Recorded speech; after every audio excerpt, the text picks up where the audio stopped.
একটু কপালটা ঘষাই নেই।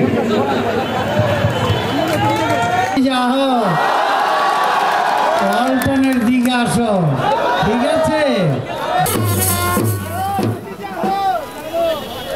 ভাই? আপনাদের ভাগ্য কিন্তু অনেক বেশি ভালো।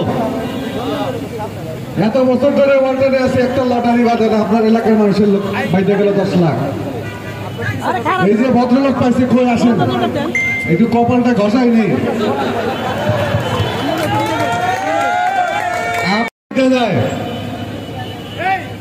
আমার কপাল আশা করি ভালো হয়ে যাবে এবার, নাকি ভালো হবে না? দেখেন বাংলাদেশের বিভিন্ন কোম্পানি খালি বলে দিব দিব, কেউ দেয় না। ঠন একমাত্র ওয়ালটন যেটা বলে মুখে সেটাই করে। এই যে আজকে যে ভদ্রলোক এসি কিনে 10 লক্ষ টাকা পেলেন, এটা হচ্ছে আমাদের 34তম। মানে এর আগে 33 জন পেয়েছেন, ইনি 34তম।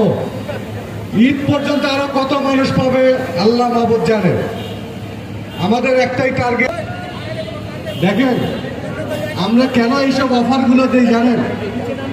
এইসব অফারগুলো দিই একটা কারণে, আমাদের দেশের সাধারণ মানুষ, সহজ সরল মানুষ যেন বিদেশি পণ্যের দিকে না ঝুঁকে। কারণ বিদেশি পণ্য যদি আপনি কিনেন, তাহলে এই দেশের টাকাটা বিদেশে চলে যায়।